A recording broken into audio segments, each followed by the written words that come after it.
Hey guys, welcome to the study with Mayank.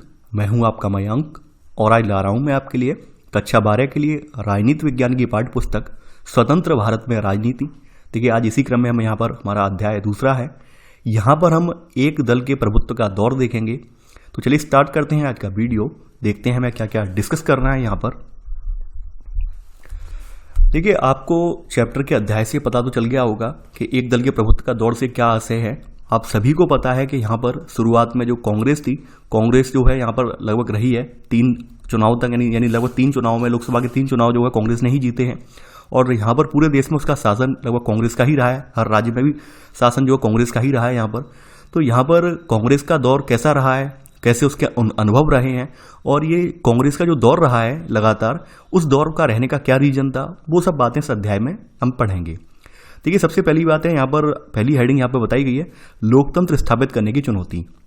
जैसा कि आप सभी को पता है कि हमारा देश किन परिस्थितियों में आज़ाद हुआ और उस आज़ादी के परिणाम स्वरूप हमारे यहाँ एक विभीषण यानी कि एक भयंकर वाली हिंसा भी हुई, जिस हिंसा के फलस्वरूप हमारे यहाँ लाखों लोग मारे गए। आपने ये भी देखा है। और इसके अलावा आपने ये भी देखा है कि हमारा देश जो है विविधताओं भरा देश है। तो ऐसे में लोकतंत्र स्थापित करना वास्तव में हमारे यहाँ एक चुनौती था। काफ़ी सारे लोगों का ये मानना था कि भाई शुरुआत में हमारे देश में लोकतंत्र जैसे गुणों को अगर रख देंगे तो हमारे यहाँ की जो अनभिज्ञ जनता है, यानी कह सकते हैं जो अशिक्षित जनता है, वो उस चीज़ को जो है महसूस नहीं कर पाएगी या उस चीज़ को एक्सेप्ट नहीं कर पाएगी, और हो सकता है उसका जो है गलत परिणाम निकल कर आए। काफ़ी सारे लोगों का ये मानना था कि भाई लोकतंत्र अगर रख देंगे और लोकतंत्र की हम कवायद यहाँ पे स्टार्ट करेंगे तो ये भी हो सकता है कि भाई शिक्षित लोग हैं नहीं, ये लोग अशिक्षित लोग हैं, अपने अधिकारों का प्रयोग सही से नहीं कर पाए, तब क्या होगा, तब तो एकदम स्थिति बिगड़ जाएगी। तो ये सब चीज़ें थी, लोगों के मन में डाउट थे। ऐसा नहीं है कि हमारे यहाँ ही थे, अन्य देश भी, यानी जिन देशों में जो देश जो है ब्रिटिश उपनिवेश से और भी आज़ाद हुए थे हमारे भारत के टाइम पर ही, तो उन देशों में भी यही चीज़ें थी। उन लोगों ने भी यही, उन लोगों के मन में चल रहा था कि भाई पता नहीं क्या होगा। तो हमने तो लोकतंत्र अपनाया, लेकिन फरहाल जो हमारे ही साथ में और देश भी आज़ाद हुए थे तो उन्होंने वहाँ पर लोकतंत्र नहीं अपनाया जा सका, यानी वहाँ पर उन्होंने जो है लोकतंत्र नहीं अपनाया जा सका। रीजन क्या था? उन्होंने यही कहा कि भाई राष्ट्रीय एकता हमारी पहली प्राथमिकता है और लोकतंत्र को अपनाने से मतभेद और संघर्ष को बढ़ावा मिलेगा। ऐसी बात क्यों उन लोगों ने सोची? देखिए, ऐसी बात उन लोगों ने इसलिए सोची, ऑब्वियस सी बात है, जो जनता लगातार सदियों से प्रजा के रूप में रही हो और अचानक से उसे नागरिक बना दिया जाए, आप सोचने वाली बात है। यानी कोई व्यक्ति, कोई एक समाज में रहने वाला व्यक्ति, वो सदियों से प्रजा रहा हो, प्रजा का मतलब आप जान रहे होंगे, राजा की प्रजा होती है और लोकतंत्र में नागरिक होते हैं, और अचानक से उसे नागरिक बना दिया जाए तो उसे एक्सेप्ट नहीं कर पाएगा। यानी लोग समझ नहीं पाएंगे ये हुआ क्या हमारे साथ, क्योंकि सदियों से वही लोगों के अंदर एक भाव तो बना हुआ था, भाई हमारे राजा हैं, वो हमारे राजा हैं, राजा की रानी है, इस तरह के भाव बने हुए थे, और अचानक से वो नेता वाले भाव आ जाएं तो वो चीज़ परिवर्तन लोग एक्सेप्ट नहीं कर पाएंगे। ऑब्वियस सी बात है, वहाँ पे दिक्कतें आएंगी। लोगों का मानना यही था। यानी या फिर यहाँ पर ये भी हो सकता है कि भाई मान लीजिए लोग एकदम बौखला जाएं, या फिर ये हो सकता है लोग जो है अपने अपने राजा की जो पदवी छीनने के डर से जो है, या राजा की इज्जत जाने के डर के विरोध करने लगे, ये भी हो सकता है। तो तमाम देशों ने क्या किया कि इस चीज़ को, मतभेद को रोकने के लिए, या फिर ये भी हो सकता है कि यहाँ पर कोई पब्लिक को भड़काकर अपनी रोटियां सेंके, तो ऐसा करके लोगों ने क्या किया, वहाँ पर लोकतांत्रिक सरकार स्थापित नहीं कर पाई, वहाँ पर उन्होंने अलोकतांत्रिक शासन के पांव ही जमा लिए। लेकिन हमारे भारत में ऐसा नहीं हुआ। भारत में यहाँ पर बताया गया, भारत में भी परिस्थितियाँ बिल्कुल अलग नहीं थी। यानी भारत में भी ऐसी परिस्थितियाँ थी। हमारे यहाँ आपको पता होगा एक भीषण हिंसा थी। हिंसा के अलावा आपने ये भी पता है कि हमारे यहाँ 565 रियासतें भी थी, जो कि अंग्रेजों ने एकदम आज़ाद कर दी थी। अंग्रेजों ने कह दिया था, हमने पहले चैप्टर में देखा है आपने, अंग्रेजों ने कह दिया आप अब हमारे शासन से मुक्त हैं, हमारे बंधन से मुक्त हैं, आप जो चाहें वो कर सकते हैं। भारत के फेवर में रहना चाहें भारत के फेवर में रह सकते हैं, पाकिस्तान में जाना चाहें पाकिस्तान में जा सकते हैं, स्वतंत्र रहना चाहें स्वतंत्र रह सकते हैं। तो अंग्रेजों ने हमारे लिए एक और दिक्कत खड़ी कर दी थी। यानी ऊपर से हम एक हिंसा झेल रहे हैं, विभाजन का दंश झेल रहे हैं, ऊपर से ये भी दिक्कत झेल रहे हैं। 565 रियासतें अपने अपना अलग अलग अपनी ढपली, अपना दो थाप वाला सिद्धांत यहाँ पर निकल के आ रहा था। तो ऐसे में सवाल ये था कि भाई कैसे एकबद्ध किया जाए। लेकिन हमारे नेताओं ने जो है, हमारे जो नेता जो हमारे थे, चूंकि हमारे जो नेता थे वो वास्तव में राष्ट्रीय आंदोलन से जुड़े हुए नेता थे और एक लंबे समय से वो आंदोलन को फॉलो करते आ रहे थे, और उस आंदोलन के दौरान ही उन्होंने अपना विजन तैयार कर लिया था कि हमें अपने भारत का निर्माण कैसे करना है। यानी आप समझ रहे होंगे हमारे यहाँ जो कुछ हुआ, 15 अगस्त 1947 के बाद जो कुछ हुआ, संविधान बनना है, संविधान में कौन कौन से तत्व निहित किए जाने हैं, वो सब अचानक से बातें नहीं रखी गई। उनके पीछे की एक पृष्ठभूमि है। अगर आप इतिहास उठा के देखेंगे तो उस पृष्ठभूमि में आपको क्लियर हो जाएगा कि वो सब बातें हैं, चाहे मौलिक सिद्धांतों की बातें हों, नागरिक अधिकारों की बातें हों, सारी बातें हमारी राष्ट्रीय आंदोलन के दौरान ही जो है हम निकल कर आई थी। राष्ट्रीय आंदोलन के दौरान ही ये सब बातों के बारे में क्लियर हो गया था कि ये सब बातें जब भी हमारा देश बनेगा या देश का संविधान बनेगा तो ये सब बातें हम अपने संविधान में निहित करेंगे। तो ऑब्वियस सी बात है कि भाई हमारे नेताओं ने कठिन रास्ता चुनने का फैसला लिया। उन्होंने कहा नहीं, हम किसी एक राजा का शासन नहीं, हमारे यहाँ लोकतांत्रिक जो शासन पद्धति स्थापित होगी। तो यहाँ पर सबकी प्रतिबद्धता क्या थी, यानी स्वतंत्रता संग्राम की हमारी जो गहरी प्रतिबद्धता यही थी, लोकतंत्र थी। यानी हमारे यहाँ पहले ही ये विजन तैयार हो गया था कि हमें लोकतंत्र स्थापित करना है। देखिए यहाँ पर ये लोग क्या था, ये लोग राजनीति को समस्या के रूप में नहीं देखते थे, वे जो है राजनीति को समस्या के समाधान का उपाय मानते थे। यानी कि यहाँ पर तमाम लोगों का मानना यह था कि भाई ये पॉलिटिक्स चल रही है, ये वाद विवाद चल रहे हैं, हो सकता है इससे समस्या क्रिएट हो, लेकिन नहीं, इनका मानना यह था कि भाई ये राजनीति है, पॉलिटिक्स है, पॉलिटिक्स के जरिए ही हम समाधान निकाल सकते हैं। वो वाद विवाद होगा तो निष्कर्ष भी निकल कर आएंगे, ऐसा इनका मानना था। अब देखिए यहाँ पर आप सभी ये बात तो जानते हैं, कोई भी समाज सही, हर समाज में बहुत सारे समूह होते हैं, जैसे हमारे भारत में है, हर समूह की अपनी अपनी अलग अलग आकांक्षाएं होती हैं, हो सकता है टकराव भी होते हैं। तो इन टकरावों को कैसे रोका जाए, इन समूहों के बीच कैसे सामंजस्य स्थापित किया जाए, इसके लिए हमारा संविधान तैयार किया गया कि भाई ऐसा एक संविधान तैयार करेंगे जिसके कानूनों को सभी लोग मानेंगे, सर्वमान्य होंगे, सभी को जो है सब लोगों की आकांक्षाओं को पूरा करेंगे और सभी के उद्देश्यों को भी पूरा करेंगे। तो आपको बताया कि हमारा संविधान जो है 26 नवंबर 1949 को अंगीकृत किया गया है। 24 जनवरी 1950 पर इस पर हस्ताक्षर किए गए हैं, दस्तखत किए गए हैं और पूरी तरह से जो अमल में लाया गया है वो 26 जनवरी 1950 से ये अमल में लाया गया है। ये बात आप जानते हैं। अब देखिए ये हमारे यहाँ, ये तो हमारे यहाँ लोकतांत्रिक ढंग से ये हुआ, संविधान लागू हो गया। ये बात आपने देख ली कि हमारे यहाँ अब जो संविधान लागू हो गया, संविधान के बाद पहला फर्ज ये बनता है कि अब जो अंतरिम सरकार है, अंतरिम सरकार को हटाकर यहाँ पे लोकतांत्रिक तरीके से चुनाव करवाए जाएं। संविधान लागू होने के बाद सबसे पहली बात तो यही आएगी कि भाई हमारे यहाँ लोकतांत्रिक सरकार की स्थापना की जाए, क्योंकि पहले वाली जो अंतरिम सरकार थी वो लोकतांत्रिक सरकार तो नहीं थी। ये बात आप इतिहास में पढ़कर आ चुके हैं। तो इसके लिए हमारे यहाँ जो है चुनाव आयोग का गठन किया गया, यानी कि हमारे यहाँ 1950 में, जनवरी 1950 में चुनाव आयोग का गठन किया गया और सुकुमार सेन जो थे वो पहले हमारे यहाँ चुनाव आयुक्त तो बनाए गए।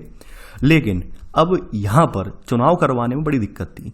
चुनाव कैसे करवाया जाए, सबसे बड़ी बात यह थी कि भाई यहाँ पर चुनाव पहला जो होगा वो करवाना कोई आसान बात नहीं थी, बहुत ही वहाँ पर टेढ़ी खीर थी। अब पहली बात तो ये थी, सबसे पहले चुनाव क्षेत्रों का सीमांकन करना जरूरी था कि भाई कहाँ कहाँ पर चुनाव क्षेत्र होंगे, यानी कौन कौन से चुनाव क्षेत्र होंगे। मतदाता सूची यानी वोटर लिस्ट तैयार की जाएगी। वोटर लिस्ट के साथ साथ कौन कौन से उसमें व्यक्ति वहाँ पे नामित किए जाएंगे, कौन कौन से व्यक्ति उसमें शामिल किए जाएंगे, व्यक्तियों की सूची। इसके अलावा इन सब में समय भी लगेगा। अब देखिए पहला प्रारूप जब मतदाता सूची का तैयार हुआ तो उसमें तमाम खामियां थी, जैसे यहाँ पे बताया गया, जैसे 40 लाख महिलाओं के नाम दर्ज होने से रह गए इसमें पहली बार में लिस्ट में। इसके अलावा वहाँ पर जो महिलाओं के नाम भी दर्ज हुए थे तो वहाँ पे अलां की बेटी, फलां की बीबी, ऐसे करके, यानी कि कोई एक्यूरेट वहाँ पर नाम नहीं थे। बड़ी दिक्कत आई। लेकिन बहरहाल ये काम जैसा भी था, आसान तो नहीं था, लेकिन जैसे भी करके हमारे चुनाव आयोग ने जो है तमाम अधिकारियों को, अपने जो है तमाम लोगों को प्रशिक्षण देकर ये काम 6 महीने के अंदर अंदर संपन्न करवाया। और उस समय लगभग यहाँ पर हमारे देश में 17 करोड़ वोटर निकल कर आए, यानी कि आप समझ रहे होंगे उस समय हमारे यहाँ 17 करोड़ मतदाता थे। इन्होंने क्या किया, इन्होंने जो है 3200 विधायक और लोकसभा के लिए इन्हें जो है 489 सांसद चुनने थे। अब देखिए यहाँ पर सबसे इंपॉर्टेंट बात ये निकल कर आती है, अगर इन वोटरों की अगर हम बात करें तो इनमें मात्र 15% साक्षर थे, यानी मात्र 15% ही ऐसे लोग थे इन 17 करोड़ में से जो कि लिखना पढ़ना जानते थे। समझ रहे होंगे आप। तो कहीं ना कहीं लोग जो लोकतंत्र को आलोचक थे, लोकतंत्र की आलोचना करने वाले लोग थे, तो हमेशा से आलोचना ही पर रखे रहे थे। उनका मानना यही था कि 15% साक्षर लोग कैसे किस्मत तय करेंगे देश की। यहाँ पर आप देख रहे होंगे कि बड़ी संख्या में लोग साक्षर नहीं है, यहाँ पर जो है बड़ी संख्या में लोग जो है निरक्षर हैं। तो ऐसे लोग कैसे देश की भविष्य तय करेंगे। लेकिन फिर भी काम कितना भी जटिल हो, लोगों ने बखूबी अपने काम को निभाया। देखिए यहाँ पर ये आंकड़े जो हैं ये आप थोड़ा नोट कर लेंगे तो बेटर रहेगा। बेटर इसलिए रहेगा क्योंकि अगर आपको कहीं निबंध के रूप में लिखना भी पड़ेगा तो बता देंगे कि वोटर कितने थे हमारे यहाँ, कितने विधायक और लोकसभा के सांसद कितने चुनने थे, तो आप ये बता देंगे यहाँ पर, और साक्षर व्यक्ति कितने थे। तो देखिए आयोग ने क्या किया है, यहाँ पर हमारे यहाँ 3 लाख से ज़्यादा चुनाव कर्मियों को इन्होंने जो है ट्रेनिंग दी है, यानी प्रशिक्षित किया है। और हमारे यहाँ जो लोकतंत्र की जो परीक्षा की घड़ी थी वास्तव में बहुत कठिन थी। यानी कि कठिन क्यों थी, कठिन होने का रीजन ये था कि लोकतंत्र उस समय जो था केवल धनी देशों के पास था। उस समय हर देश में नहीं था। धनी देशों से अभिप्राय क्या है, धनी देशों से अभिप्राय वहां पर यह था कि वहां की जनता जो है सक्षम हो गई थी, साक्षर हो गई थी, अपने अधिकारों को जानने लगी थी। और दूसरी बात ये थी कि जिन देशों में लोकतंत्र स्थापित हो चुका था, धनी देशों में, वहां पर महिलाओं को मताधिकार नहीं मिला था, मताधिकार के लिए आंदोलन चल रहा था। लेकिन ऐसे में हमारे हिंदुस्तान में आप देखेंगे, हमारे हिंदुस्तान में सार्वभौमिक वयस्क मताधिकार का अमल में ले आए हम लोग, और उसमें हमने महिलाओं को मताधिकार भी दे दिया। यानी आप समझ रहे होंगे, हमारे यहाँ कोई भेदभाव नहीं किया गया। देश का संविधान लागू होने के बाद हमने सार्वभौमिक मताधिकार पर अमल कर लिया और साथ के साथ महिलाओं को भी वोट डालने का अधिकार दिया। जबकि अन्य देशों में आप देख रहे होंगे लोकतंत्र तो था, लेकिन महिलाओं को मताधिकार देने के लिए जद्दोजहद चल रही थी, एक संघर्ष चल रहा था। तो आप समझ सकते हैं हमारे यहाँ के लोगों ने किस तरह से, हमारे नेताओं के ने ये अपने माइंड में सब चीज़ें क्लियर कर ली थी। अब देखिए यहाँ पर कुछ लोगों ने इसकी आलोचना भी की है। जैसे एक हिंदुस्तानी संपादक हैं, यानी इन्होंने इतिहास का सबसे बड़ा जुआ खा, सार्वभौमिक वयस्क मताधिकार को सबसे बड़ा जुआ खा। इनका कहने का मतलब यही था कि भाई 15% लोग यहाँ पे मात्र साक्षर हैं, और 15% साक्षर लोग जो हैं कैसे देश का भविष्य तय करेंगे, इनका मानना ये था। ऐसी ऑर्गेनाइजर नाम की एक पत्रिका थी, तो यहाँ पर इन्होंने जवाहरलाल नेहरू पर आरोप लगाया कि अपने जीवित रहते ही ये देख लेंगे और पछताएंगे कि भारत में सार्वभौमिक मताधिकार असफल रहा। इनका भी यही मानना था ऑर्गेनाइजर का। इंडियन सिविल सर्विस के एक जो अंग्रेज नुमाइंदे ने, यानी इंडियन सिविल सर्विस में एक अंग्रेज व्यक्ति था, उसने दावा किया है कि भाई आने वाला वक्त अब और ज़्यादा जानकार और बड़ा विस्मय, यानी कि एकदम अचंभित करने वाला होगा, जहाँ पर लाखों अनपढ़ लोग जो है मतदान की बेहुदा नौटंकी देखेंगे। इसने मतलब क्या कहा, इसका कहने का मतलब ये था कि अनपढ़ लोग देखो मतदान करेंगे और ये नौटंकी देखेंगे लोकतंत्र की। तो मतलब इस तरह के आरोप प्रत्यारोप लग रहे थे, जो खिल्ली उड़ाई जा रही थी संविधान की, या फिर कहा जाए लोकतंत्र की, कि भाई लोकतंत्र कैसे टिकेगा, अनपढ़ लोग क्या तय करेंगे, देश का भविष्य अनपढ़ लोग कैसे तय करेंगे। बहरहाल जो भी परिस्थितियां रही हो, दुष्कर तो था लेकिन असंभव नहीं था। यानी कि काम तो दुष्कर था, काम कठिन था, लेकिन असंभव नहीं था। 2 बार चुनाव जो है स्थगित भी करने पड़े हैं 51-52 में, लेकिन 1952 तक चुनाव हो जाते हैं। यानी कि अधिकांश जो मतदान है 6 महीने के अंदर अंदर पूरे देश में कर लिया जाता है। और यहाँ पर चुनाव अभियान में, मतदान और मतगणना में कुल 6 महीने लगे हैं यहाँ पर। अगर हम यहाँ पर देखा जाए, अगर औसतन हर सीट के लिए यहाँ पर 4 उम्मीदवार चुनाव के मैदान में उतरे थे, यानी कहने का मतलब क्या है, जो 489 सीटें हैं, 489 संसद की सीटें हैं, तो यहाँ पर हर सीट के लिए, एक सीट के लिए 4 कैंडिडेट मैदान में खड़े हुए थे। कहने का मतलब यहाँ पर ये है, यानी औसतन हर सीट के लिए 4 उम्मीदवार चुनाव के मैदान में थे। यानी कि मान लीजिए ये 489 की संख्या है, तो लगभग 2000 व्यक्तियों ने अपना नामांकन किया था। ठीक है, समझ रहे होंगे। यानी कि जैसे आज की डेट में आप देखते होंगे कि एक सीट के लिए 15-15, 20 लोग नामांकन करते हैं, तो वैसे ही बताया गया है यहाँ पर कि औसतन हर सीट के लिए लगभग 4 उम्मीदवार चुनाव के मैदान में थे। अगर हम यहाँ पर देखें तो यहाँ पर कुल मतदाताओं में से आधे से अधिक ने यहाँ पर मतदान के दिन अपना वोट डाला है। यानी कि यहाँ पर टोटल 17 करोड़ जो वोटर हैं, उनमें से आधे ने यहाँ पर वोट डाला है। और देख रहे होंगे आपने यहाँ पर ये जो पूरा वोटिंग सिस्टम जब पूरी होने के बाद, वोटिंग जो प्रणाली पूरी होने के बाद, यहाँ पर सबका मुंह बंद हो गया है, क्योंकि परिणाम एकदम निराश करने वाले नहीं थे, बल्कि परिणाम जो है उत्साहवर्धन करने वाले थे। तो यहाँ पर ऐसे करके यहाँ पर टाइम्स ऑफ इंडिया ने एक टिप्पणी भी लिखी है कि भाई सार्वभौमिक मताधिकार के प्रयोग ने उन सभी आलोचकों के संदेहों पर पानी फेर दिया जो कि सार्वभौम वयस्क मताधिकार की शुरुआत को लेकर देश के लिए जोखिम का सौदा मान रहे थे। ऑब्वियस सी बात है, लोगों ने इसमें बढ़ चढ़कर हिस्सा लिया, लोगों ने पहली बार लोकतंत्र का स्वाद चखा, तो लोगों ने अपने अधिकारों के बारे में जाना, लोगों ने ये जाना कि कैसे हम प्रजा से निकलकर नागरिक बन रहे हैं, नागरिक बनने के क्या अनुभव होंगे हमारे। तो लोग एकदम बढ़ चढ़कर हिस्सा ले रहे थे। बढ़ चढ़कर हिस्सा क्यों ले रहे थे? लेने का एक रीजन था। आपको पता होगा कि भाई राजशाही के दौरान हमारे यहाँ बहुत ज़्यादा अत्याचार हुए हैं, बहुत ज़्यादा शोषण हुआ है, बहुत ज़्यादा लोगों पर अत्याचार हुए हैं। इसके अलावा ब्रिटिश रूल रहा 200 सालों तक, तो ब्रिटिश रूल के दौरान भी लोगों के साथ बहुत ज़्यादा अत्याचार हुए। तो लोगों को ये लग रहा था कि कहीं ना कहीं हम एक नए सवेरे का आनंद या एक नई सुबह का आनंद हमें लेना है और एक नए भारत में अपना भी योगदान देना है। तो लोगों ने बढ़ चढ़कर भाग लिया। तो यहाँ पर ऐसे करके यहाँ पर सार्वभौम वयस्क मताधिकार जो है असफल नहीं हुआ बल्कि सफल हुआ। यानी कि जो 1952 का चुनाव था इतिहास के लिए मील का पत्थर साबित हुआ।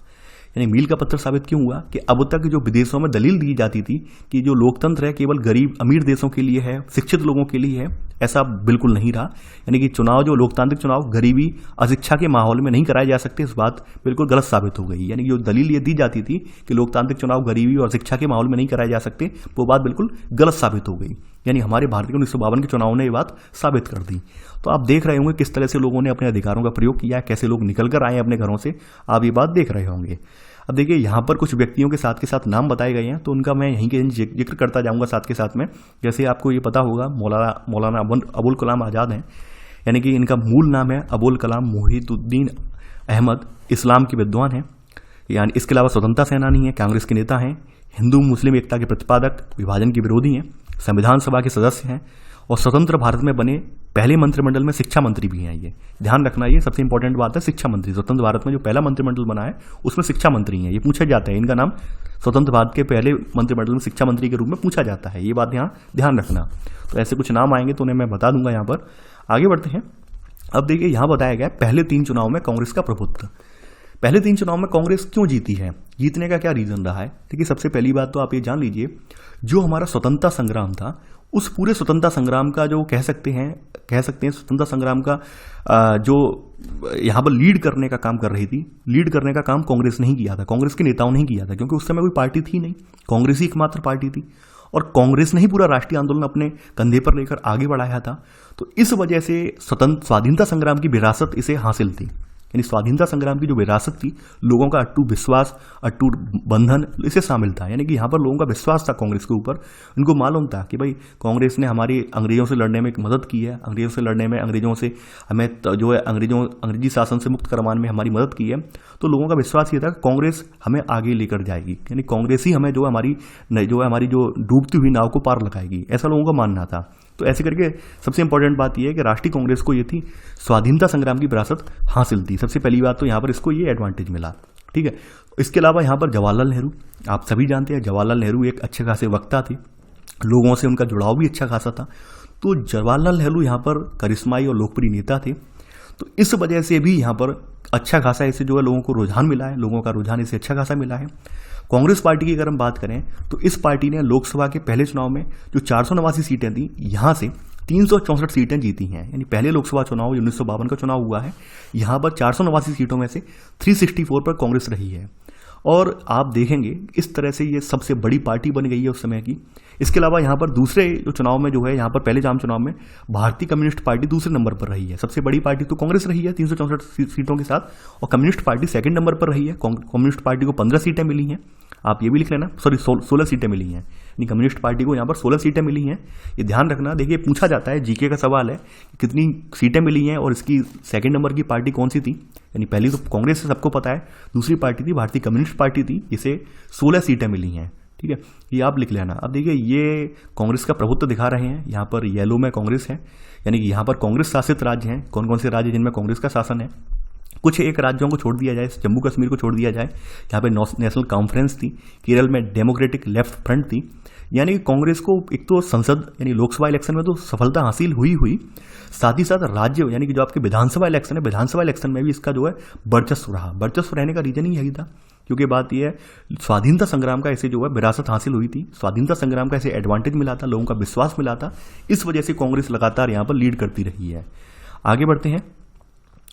अब देखिए, यहाँ पर वही बताया गया है कुछ राज्यों में कांग्रेस का प्रदर्शन अच्छा नहीं रहा है। जैसे विधानसभा इलेक्शनों की बात हो रही है यहाँ पर, जैसे त्रावणकोर यानी कोचीन यानी आज का केरल का हिस्सा, मद्रास तमिलनाडु वाला रीजन, उड़ीसा, इन सभी राज्यों में छोड़कर कांग्रेस ने ज़्यादातर सीटें जीती हैं।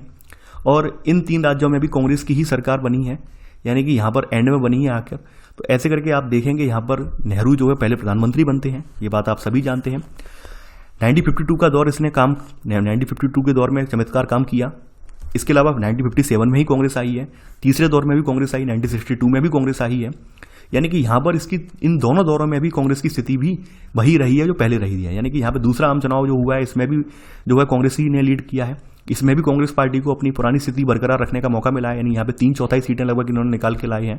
तो यहाँ पर ऐसे करके आप देखेंगे कि 3 लोकसभा चुनाव तक कांग्रेस का ही वर्चस्व रहा है। यहाँ पे तीसरा पॉइंट आप ये लिख लेना। लेकिन अब यहाँ पर हमें थोड़ी स्थिति बदलती हुई नजर आ रही है। थोड़ी स्थिति बदलती हुई नजर क्यों आ रही है? यहाँ पर अब राज्यों में जो है कांग्रेस को बहुमत नहीं मिल रहा है, क्योंकि राज्यों में जो है स्थानीय दल जो थे उनका उद्भव हो चुका था। देखिए यहाँ पर क्या था, आप सभी को पता होगा, जब देश आज़ाद हुआ था और जब राज्यों का सीमांकन की बात चल रही थी, राज्यों के पुनर्गठन की बात चल रही थी, तो उस समय कुछ राज्य जो थे अपने अपने भाषाई क्षेत्र को लेकर लामबंद हो गए थे। यानी हम अपने अपने क्षेत्रवार जो एकता थी, क्षेत्रवार राजनीति जो थी, वो हावी हो गई थी उस समय। क्योंकि रीजन ये था, ज़्यादातर कांग्रेस पार्टी में उस समय जो लोग थे उत्तर भारतीय थे, और उत्तर भारतीय लोग जो थे वो सब अपने अपने हिंदी के हिमायती थे, ये बात आप जानते होंगे। तो हिंदी की हिमायत करने की वजह से जो दक्षिण भारतीय राज्य थे वहाँ के नेता थोड़े रुष्ट हो गए, नाराज हो गए। उन्होंने कहा नहीं कि भाई यहाँ तो पूरा हिंदी भारतीयों का वर्चस्व है, ये तो हमारे ऊपर हिंदी थोप रहे हैं। ऑब्वियस सी बात है, आप खुद भी सोचिए, मान लीजिए केंद्र में कोई सरकार हो, मान लीजिए केंद्र में कोई सरकार तमिलनाडु की सरकार है, अब वो तमिल भाषा पे थोपे, हम लोग हिंदी भाषी हैं तो हम क्या उसे एक्सेप्ट करेंगे? नहीं करेंगे, ऑब्वियस सी बात है, विरोध होगा। तो यहाँ पर शुरुआत में वही स्थिति बनी हुई थी। तो उन सब स्थितियों से क्या निकल कर आया कि भाई एक तो राज्यों का पुनर्गठन वाला विवाद चल रहा है, सीमांकन वाला विवाद चल रहा है, दूसरी बात राजभाषा लागू करने का विवाद चल रहा है। तो ऐसे में स्थानीय स्तर पर जो है संगठन बनने लगे, ऐसे में स्थानीय स्तर पर संगठन बनने लगे और स्थानीय लोग जो है अपना जो है स्थानीय नेता जो उभर कर आने लगे। तो ऐसे हम देखेंगे कि भाई 3 चुनाव बाद जो है कांग्रेस को जो कहीं कहीं विधानसभा के चुनाव में फिर जो है बहुमत नहीं मिला है, तीसरे वाले चुनाव में जो विधानसभा चुनाव में कांग्रेस को बहुमत नहीं मिला है। यहाँ पर हम देखेंगे क्योंकि स्थानीय दलों का उदय हो चुका था उस समय तक, यानी कि 3 साल इन 3 चुनाव में लोकसभा सीट तो जीत रहे, लोकसभा इलेक्शन तो जीतते रहे हैं, लेकिन तीसरे चुनाव में आते आते स्थानीय स्तर की जो सरकारें बन रही थी, यानी विधानसभा में सरकारें बन रही थी, अब वो सरकारें इनकी जो कहीं ना कहीं कम बनना स्टार्ट हो गई। जैसे पहले आपने देखा पूरे भारत में इनकी बनी, हर प्रदेश में बनी है सरकारें, लेकिन अब तीसरे इलेक्शन में आते आते ये सरकारों की संख्या कम हो गई इनकी। ठीक है, जैसे बताया गया 1957 में केरल में भारतीय कम्युनिस्ट पार्टी की अगुवाई में गठबंधन सरकार बनी है। तो यहाँ पर ये सब चीज़ें बताई गई हैं। अब देखिए यहाँ पर अगर हम ये सब चीज़ें देखें, आगे बढ़ते हैं, अगर हम 1952 की बात करें तो कांग्रेस पार्टी को वहाँ पर कुल वोटों में से 45% वोट हासिल हुए थे, लेकिन यहाँ पर कांग्रेस को 74% सीटें हासिल हुई थी। देखिए इसके बारे में हम पहले ही बात कर चुके हैं कि हमारे यहाँ वोट से मतलब नहीं है। हमने पहले ही पढ़ा है कि हमारे यहाँ फर्स्ट पास्ट द पोस्ट वाला सिस्टम है, यानी जिसको सर्वाधिक वोट पाता है वही जीतता है, यानी जो सबसे आगे, जो सबसे ज़्यादा पाता है वही सबसे आगे रहता है, तो सर्वाधिक वोट पाने वाला ही जीतता है। तो हमारे यहाँ ये मतलब नहीं है कि भाई किसी को 1000 वोट में से 10 वोट मिला, 20 वोट मिला, इससे फर्क नहीं पड़ता है। फर्क ये पड़ता है कि भाई सबसे आगे तो रह रहा है। मान लीजिए किसी विधानसभा सीट में या मान लीजिए 1000 वोटर हैं और 1000 वोटर में से मात्र 3 यहाँ पे कैंडिडेट खड़े हुए हैं ABC। अब A के पेपर में 50 वोट पड़ जा रहे हैं, B के पेपर में 20 वोट पड़ जा रहे हैं, C के पेपर में 10 वोट पड़ जा रहे हैं, यानी टोटल मिला के 80 वोट पड़े हैं और बाद बाकी जो 920 वोट हैं ये वोट डालने ही नहीं आए हैं। तो ऐसे में क्या होगा, A वाला विजेता हो जाएगा। ये बात आप जानते हैं, ये सर्वाधिक वोट पाने वाली की जीत होती है। उसी हिसाब से हमारे यहाँ पर क्या हुआ है, कांग्रेस पार्टी जीती है, यानी अगर वोट के हासिल हिसाब से देखें तो 45% वोट मिले हैं, लेकिन सीटें अगर देखें तो 74% सीटें से हासिल हुई हैं 52 के चुनाव में। वहीं कुछ ऐसे भी थे, यानी कुछ ऐसी पार्टियां भी थी, जैसे बताया उस 1952 के चुनाव में पूरे देश में कुल 10% वोट मिले थे दूसरे नंबर की पार्टी यानी कम्युनिस्ट पार्टी को, लेकिन उसे 3% सीटें भी नहीं मिल पाई थी, बताया गया उसके बारे में। तो ये हमारे यहाँ इससे मतलब नहीं है कौन कितने वोट पा रहा है, इससे मतलब नहीं है, यानी कि जो पार्टी सर्वाधिक वोट पाने वाली, यानी कि जो सर्वाधिक वोट पाता है वही जीतता है, ये बात आप जानते हैं। आगे बढ़ते हैं। अब यहाँ पर कुछ चीज़ें के बारे में बताया गया है। यहाँ पर बताया गया केरल में कम्युनिस्टों की जीत हुई है। कम्युनिस्टों की जीत हुई है, इसके बारे में बताया गया है कि भाई क्यों हुई है, क्या रीजन रहा है, कांग्रेस क्यों हारी है वहाँ पर, इन सब चीज़ों के बारे में बताया गया है। जैसा कि मैं अभी पहले ही आपको डिस्कस कर चुका हूँ, कांग्रेस पार्टी में उस समय जो कह सकते हैं प्रभुत्व जो था उत्तर भारतीय लोगों का ज़्यादा था, दक्षिण भारतीय लोगों का प्रभुत्व इतना ज़्यादा नहीं था उस समय। तो ऑब्वियस सी बात है, आप समझ रहे होंगे उत्तर दक्षिण वाली जो लड़ाई है अभी की लड़ाई नहीं है, शुरुआत से चलती आ रही है भाषाई संघर्ष को लेकर। तो यहाँ पर भी जो साउथ इंडियन लोग थे वो अपने आप को बिल्कुल ये समझते थे अलग थलग हैं हम लोग, हमें ज़्यादा वरीयता नहीं दी जाती है, प्रायोरिटी नहीं दी जाती है। तो ऐसे में तमाम लोग जो थे कांग्रेस से ही अलग हो गए थे। तो यहाँ पर हम देखेंगे तो यहाँ पर 1957 में केरल पार्टी को कांग्रेस में हार का सामना करना पड़ा है। वहाँ पर कम्युनिस्ट पार्टी ने 126 में से 60 सीटें हासिल की हैं। यहाँ पर इसके अलावा यहाँ पे 5 स्वतंत्र उम्मीदवारों का समर्थन इसे मिलने से यहाँ पे सरकार भी बनी है। राज्यपाल ने, इनके नेता हैं EMS नमूदरीपाद हैं, तो इनको सरकार बनाने का आह्वान किया है, ऐसे सरकार भी बनी है। लेकिन अब आप समझ रहे होंगे यहाँ पर, अब यहाँ पे कुछ चीज़ें बताई गई हैं। यहाँ पर बताई गई है सत्ता की तानाशाही। सत्ता की तानाशाही क्या होती है वो बताया गया है।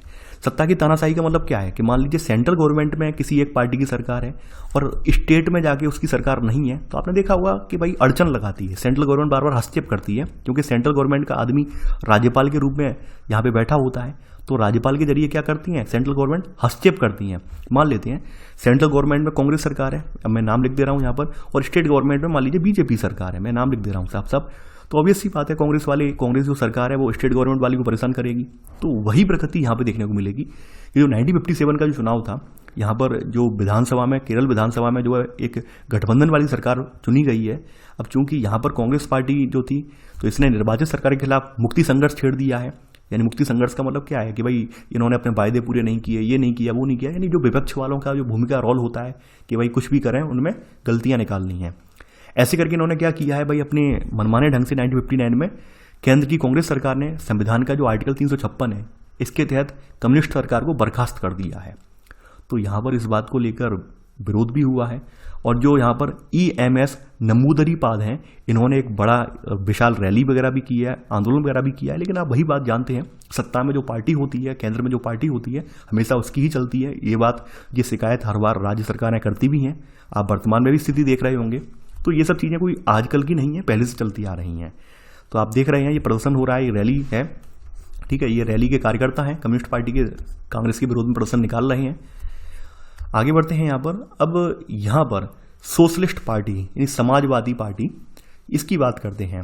समाजवादी, ठीक है। तो समाजवादी पार्टी की हम यहाँ पर बात कर रहे हैं, सोशलिस्ट पार्टी की बात कर रहे हैं।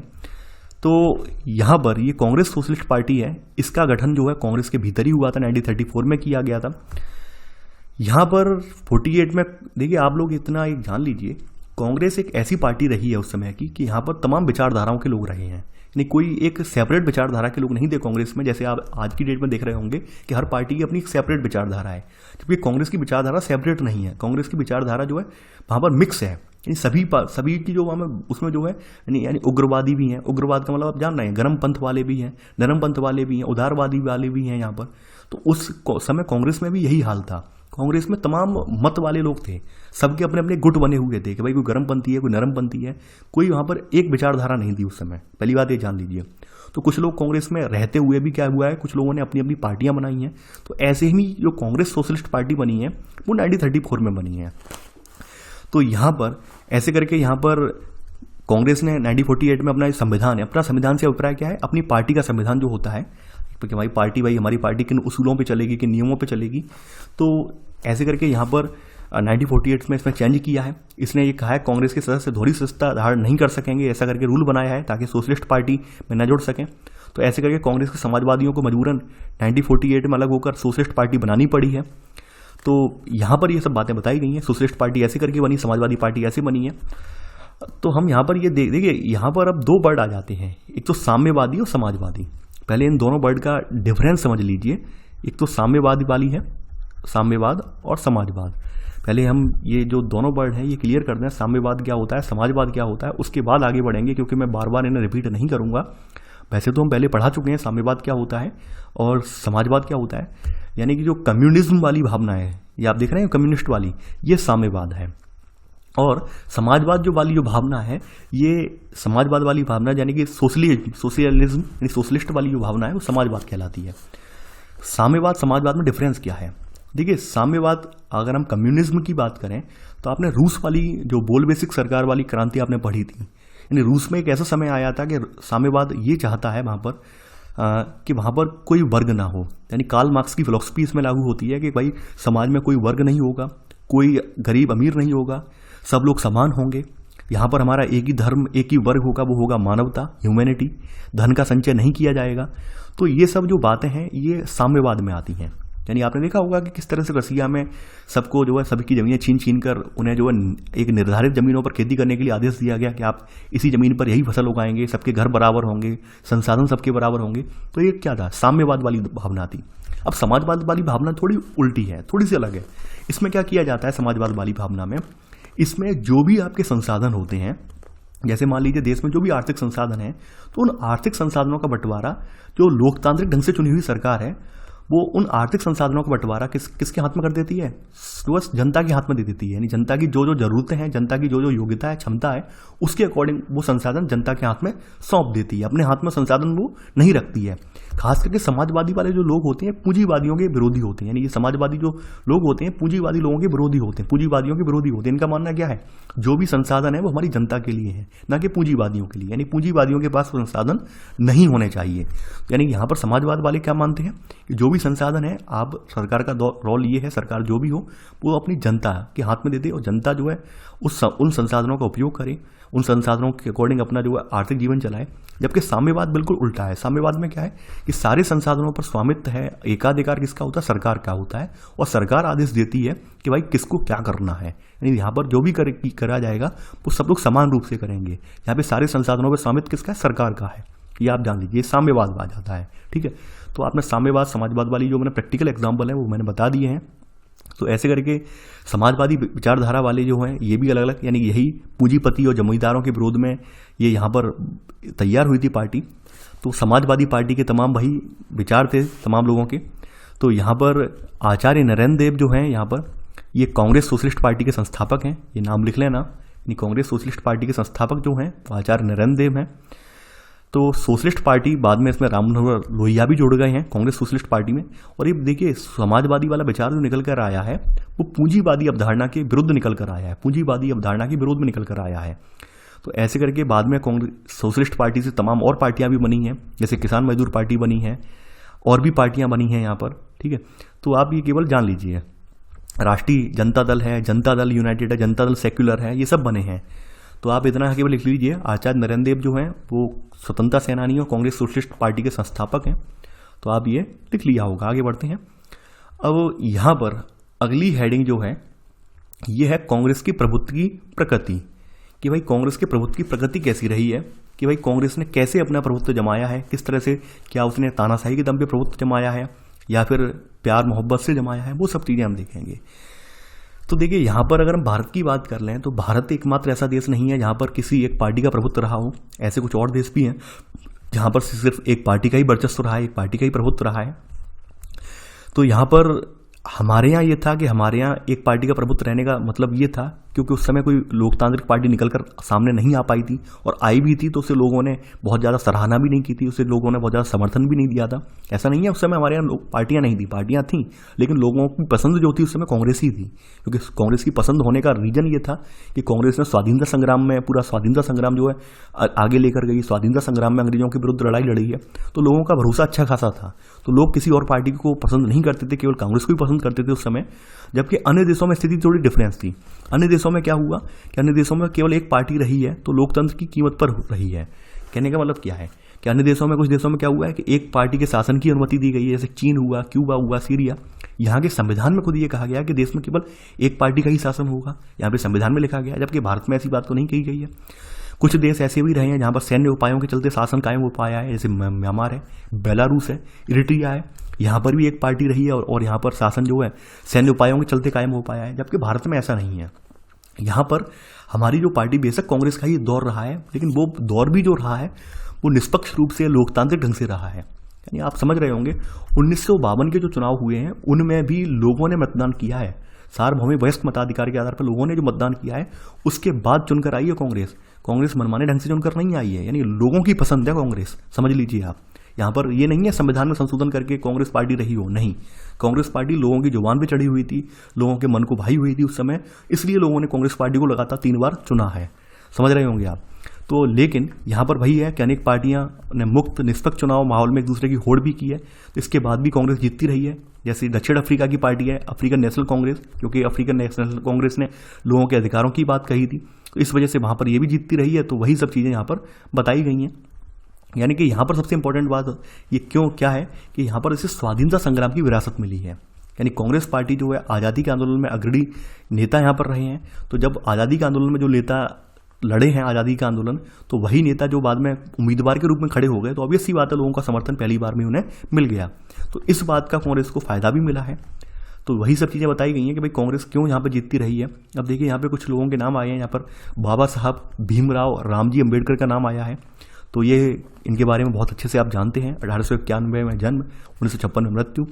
तो ये जाति विरोधी आंदोलन के नेता और दलितों को न्याय दिलाने के लिए संघर्ष के अगुआ रहे हैं, विद्वान बुद्धिजीवी हैं, इंडिपेंडेंट लेबर पार्टी के संस्थापक हैं ये। इसके अलावा बाद में शेड्यूल्ड कास्ट फेडरेशन की स्थापना भी की है।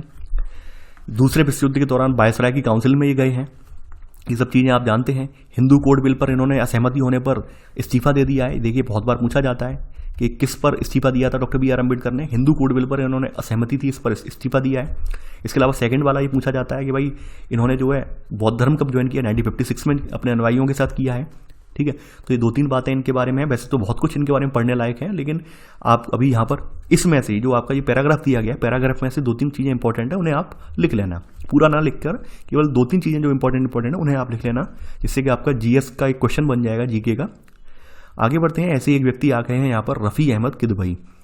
ये जो है यहाँ पर शुरुआत में बताया गया है कि भाई 1946 में मंत्री बने हैं और स्वतंत्र भारत के पहले मंत्रिमंडल में संचार मंत्री ये रहे हैं, ध्यान रखना, और खाद्य और कृषि मंत्री भी रहे हैं, रफ़ी अहमद किदवई। इनके बारे में ये लिख लेना कि स्वतंत्र भारत के पहले मंत्रिमंडल में संचार मंत्री रहे हैं ये रफ़ी अहमद किदवई, और खाद्य और कृषि मंत्री भी रहे हैं, ये आप लिख लेना।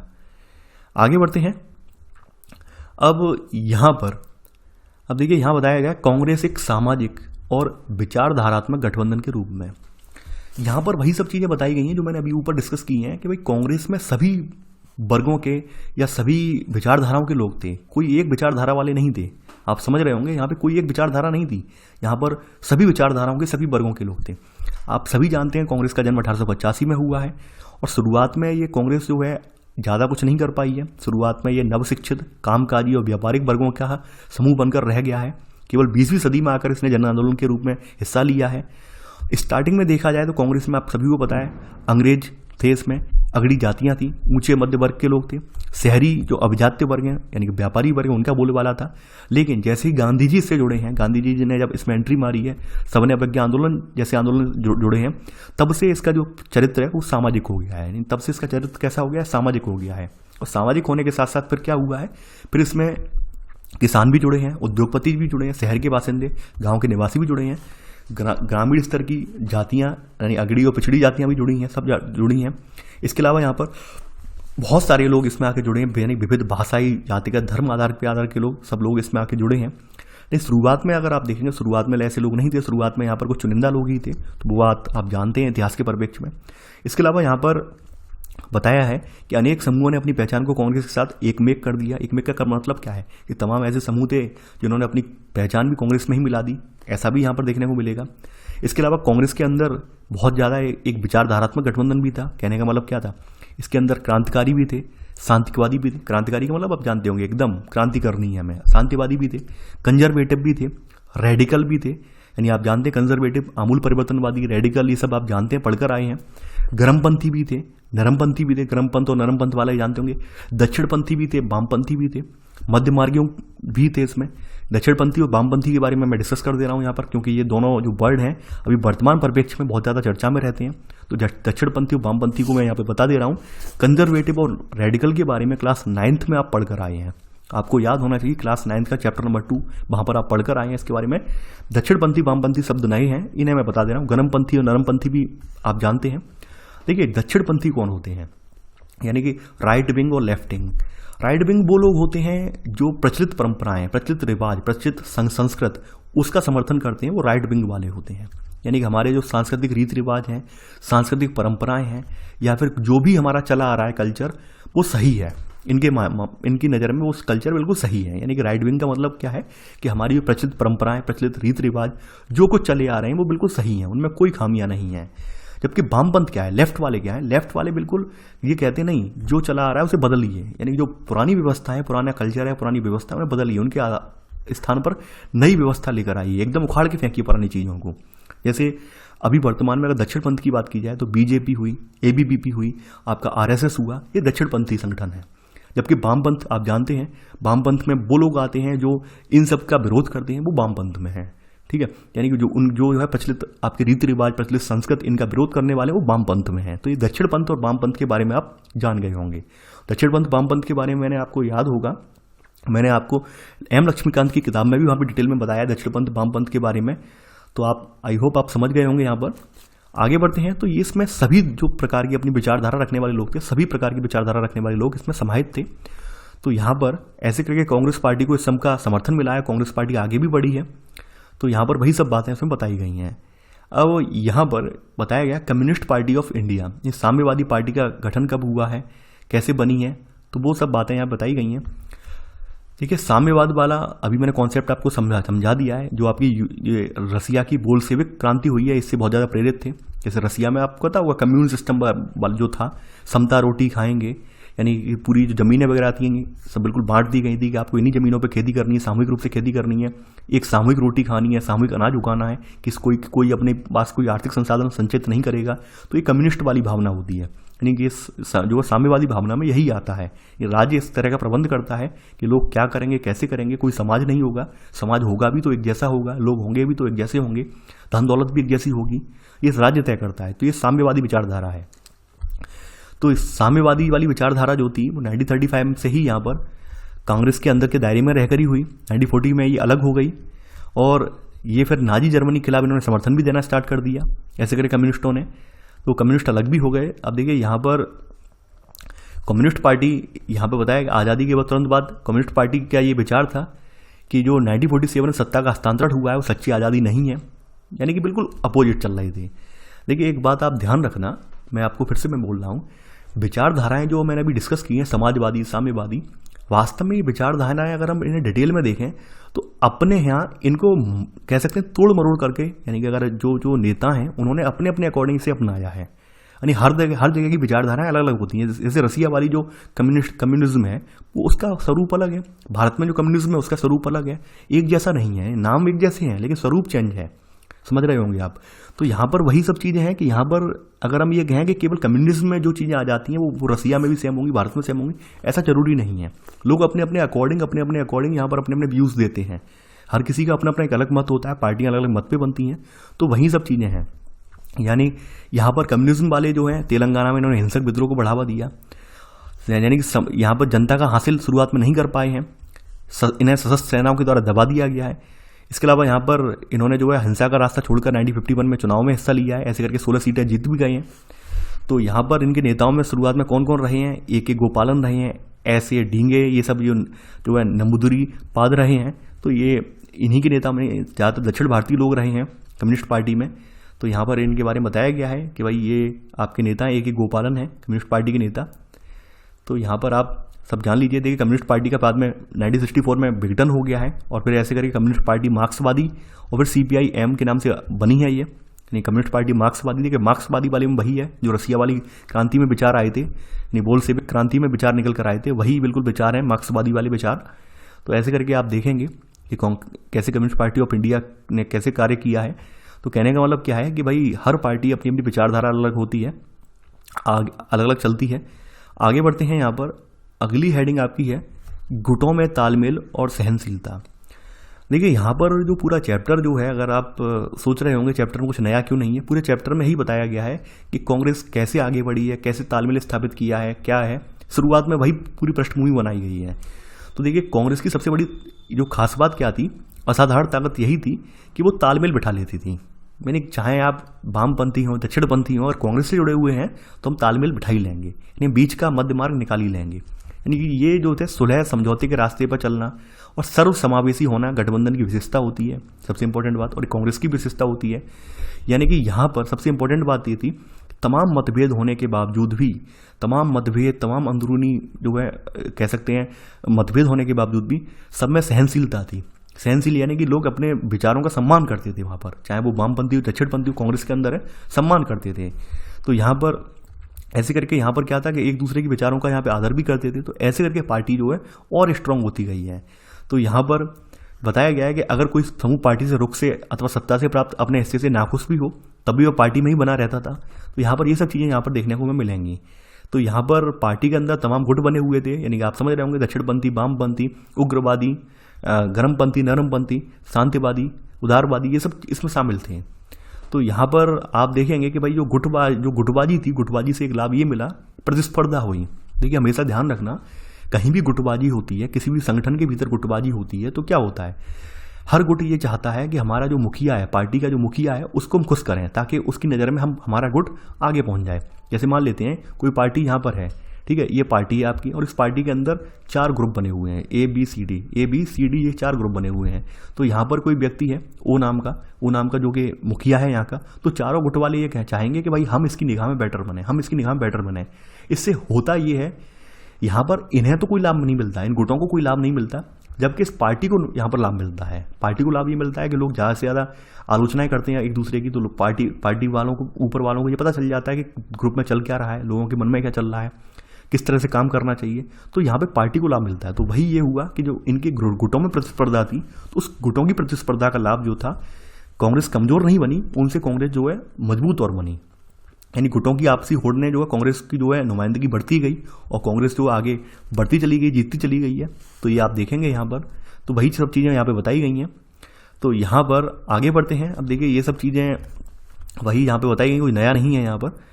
अब यहाँ पर मैं लेता हूँ भारतीय जनसंघ, जो कि अभी आप बीजेपी के नाम से जानी जाती है।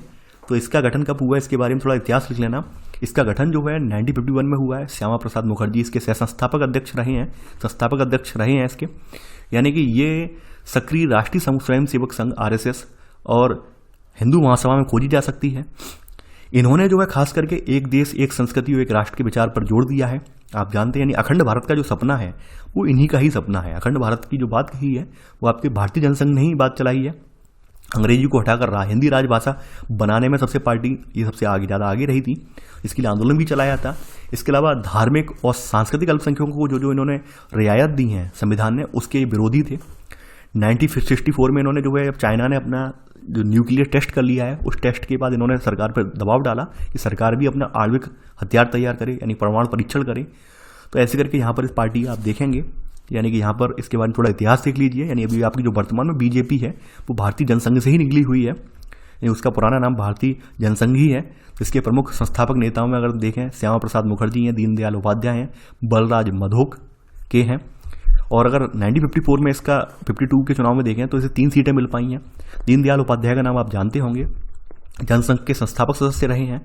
इसके अलावा ये भारतीय जनसंघ के पहले महासभा सचिव अध्यक्ष रहे हैं। इनके बारे में आप जानते होंगे, वर्तमान में पढ़ा भी होगा इनके बारे में, और इनके नाम से बहुत सारी योजनाएं भी हैं, आप लोग जानते हैं इनके बारे में। तो ये तो थोड़ा जनसंघ का जिक्र हो गया। यानी आपने यहाँ पर आज बेसिकली कुछ जो पार्टियां शुरुआत में रही हैं देश की आज़ादी के बाद, जो हमारा संविधान लागू हुआ है, प्रथम जो आम चुनाव हुए हैं, प्रथम लोकसभा चुनाव हुए हैं, उनमें कौन कौन सी पार्टियां सक्रिय थी, तो उन पार्टियों की पृष्ठभूमि आपने इस चैप्टर में देखी है। यहाँ पर कुछ और नया नहीं है। आगे बढ़ते हैं यहाँ पर।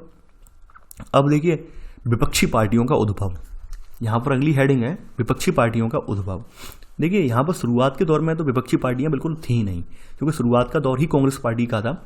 विपक्षी पार्टियां समय के साथ साथ राज्य सरकार और राज्यों में जो उभरती आई हैं, क्योंकि आपको पता होगा कि राज्यों में अपनी अपनी आकांक्षाएं अलग होती हैं। राज्यों में उभरने का रीजन क्या था, राज्यों में विपक्षी पार्टियां क्यों उभरी? उनके उभरने का रीजन ये था कि भाई कांग्रेस का जो नेतृत्व था, कांग्रेस का कहा जाए कि कांग्रेस का वन मैन इन आर्मी वाला कॉन्सेप्ट था कि भाई हम जो डिसीजन लेंगे, यानी ऊपर का सुप्रीम आदमी जो है, चाहे जवाहरलाल नेहरू हो, इंदिरा गांधी है, जो डिसीजन लेंगी वही डिसीजन नीचे तक सबको मानना पड़ेगा। ऑब्वियस सी बात है, यानी देश के अंदर जो भी राज्य थे, अब राज्य में कांग्रेस की सरकार है, ऑब्वियस सी बात है। मान लीजिए पंजाब है, और पंजाब का CM चाहे कि हमें कुछ काम करना है। अब पंजाब में CM कुछ चाह रहा है, लेकिन नहीं, ऊपर जो इनका जो PM है, यानी जवाहरलाल नेहरू है या इंदिरा गांधी जी हैं, उन्होंने कहा नहीं, यहाँ पर यही होगा तो यही होगा। CM कुछ कर ही नहीं पा रहा, CM नाम का CM है। तो ऐसे करके क्या थे, इनके पार्टी वाले जो थे, कांग्रेस के ही लोग जो थे, वो परेशान हो गए थे। उनका मानना ये था कि इनके अधीन रहने से बेटर ये है कि हम अपनी खुद की सरकार बनाएं, अपनी खुद की पार्टी खड़ी करें। यानी हम इतना ज़्यादा इनका जो हस्तक्षेप थोड़ी ना बर्दाश्त करेंगे, हर काम यही कर रहे हैं, यानी कि पार्टी में कुछ करना है या नहीं करना, इन्हें हमें यही कर रहे हैं, समझे। जैसे अभी वर्तमान में आप देख रहे होंगे बीजेपी गवर्नमेंट में भी यही हो रहा है कि भाई जो सुप्रीम लेवल पे बैठे हुए लोग हैं वही तय कर रहे हैं कि राज्यों में क्या होगा। तो कुछ राज्यों के CM वगैरह वो नाखुश भी हैं इस बात को लेकर, आर्टिकल वगैरह भी छपे थे। तो वही स्थिति यहाँ पर भी थी। यहाँ पर इतना ज़्यादा हस्तक्षेप ये लोग करते थे, यानी PM पद पे बैठे हुए लोग, कि वो लोग जो राज्यों के CM थे कांग्रेस पार्टी के, वो इनसे परेशान हो गए थे कि भाई ये इतना बर्दाश्त नहीं करेंगे। इसके अलावा जो राज्यों के CM वगैरह होते थे वो खुल के अपनी मांगे नहीं रख पाते थे इनसे, कि भाई वहाँ पर जो होगा वो मान लिया। तो ऐसे करके क्या हुआ कि यही जो लोग थे ये अलग होकर इन्होंने क्या किया, अपने अपने दल बनाने स्टार्ट कर दिए। तो ऐसे करके आप देखेंगे कि सबसे पहले राज्यों में दल बने हैं। तो राज्यों में जब दल बनते चले गए हैं तो ऐसे करके धीरे धीरे करके सत्ता परिवर्तन हुआ है। यानी कि 3 चुनावों के बाद आप देखेंगे राज्यों में स्थानीय दलों का बोलबाला बढ़ा है। स्थानीय दलों का जब बोलबाला बढ़ा है तो कहीं ना कहीं जो लोकतांत्रिक चरित्र है इसको बनाए रखने में इसने निर्णायक भूमिका भी निभाई है। इन सब दलों ने, तमाम जो दल हैं, ये सब दल बनकर आए, इन्होंने लोकतांत्रिक चरित्र बनाए रखने में भूमिका निभाई है। भूमिका इसलिए निभाई है, ऑब्वियस सी बात है। आप खुद एक बात सोचिए कि मान लीजिए अभी एक पार्टी ए पार्टी है, तो ए पार्टी का कोई विरोध करने वाला ही नहीं होगा तो क्या होगा, ए पार्टी तानाशाही दिखाएगी, यानी ए पार्टी अपनी मनमर्जी चलाएगी। और ए पार्टी पर आलोचना करने वाला कोई बी व्यक्ति हो, उस पर टीका टिप्पणी करने वाला हो, तो ऑब्वियस सी बात है ए पार्टी संभल कर चलेगी। तो अब यहाँ पर वही होता है कि तमाम जो दलों का उद्भव हुआ है, तो दलों का उद्भव होने से क्या हुआ है, वास्तव में हमारे देश का लोकतांत्रिक चरित्र बन पाया है। क्योंकि जो तमाम दल उभर के आए जिन्होंने कांग्रेस पार्टी की आलोचना की, तमाम जगह पे कांग्रेस पार्टी पे उंगली उठाई कि भाई यहाँ पर ये हो रहा है, कांग्रेस ऐसे काम कर रही है, तो ऐसे करके यहाँ पे हमारा लोकतांत्रिक चरित्र कायम करने में इन्होंने भूमिका भी निभाई है इन पार्टियों ने। तो यहाँ पर बताया गया है शुरुआती सालों में कांग्रेस और विपक्षी दलों के नेताओं के बीच पारस्परिक सम्मान का गहरा भाव था। यानी कि आपको ये तो पता ही है, शुरुआत में कांग्रेस के ही अंदर सारे दल थे, कांग्रेस के अंदर ही सारे गुट थे, तो सब कांग्रेस के अंदर ही थे। लेकिन जब बाद में अलग अलग जब हुए हैं, तो यहाँ पर सब नेताओं ने अपने अपने चरित्र को यहाँ पर जाहिर किया है। जैसे बताया गया है यहाँ पर कि स्वतंत्रता की उद्घोषणा के बाद अंतरिम सरकार ने देश का शासन संभाला था। इसके मंत्रिमंडल में डॉक्टर अंबेडकर भी शामिल थे और श्यामा प्रसाद मुखर्जी जैसे विपक्षी नेता भी शामिल थे अंतरिम मंत्रिमंडल में। तो आप ये समझ रहे होंगे शुरुआत में जो है, यानी कि सब लोग कांग्रेस में ही समाहित थे, बाद में सब कांग्रेस से बाद में सब अलग हुए हैं। एक फोटो आप देख पा रहे हैं, ये फोटो, तो आप ये फोटो देख पा रहे हैं यहाँ पर 1948 का अंतरिम जो है मंत्रिमंडल, नेहरू मंत्रिमंडल है ये।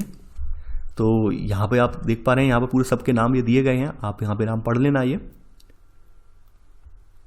तो ऐसे करके आपका ये चैप्टर जो है यहाँ पर लगभग थोड़ा सा यहाँ पर है, ये खत्म हो गया है, ज़्यादा नहीं है। यहाँ पे कुछ नाम दिए हैं, उन नामों का मैं यहाँ पे जिक्र कर दे रहा हूँ। एक स्वतंत्र पार्टी बनी है, स्वतंत्र पार्टी के बारे में ही मैं बता दे रहा हूँ। यहाँ पे यही रह गया है थोड़ा सा।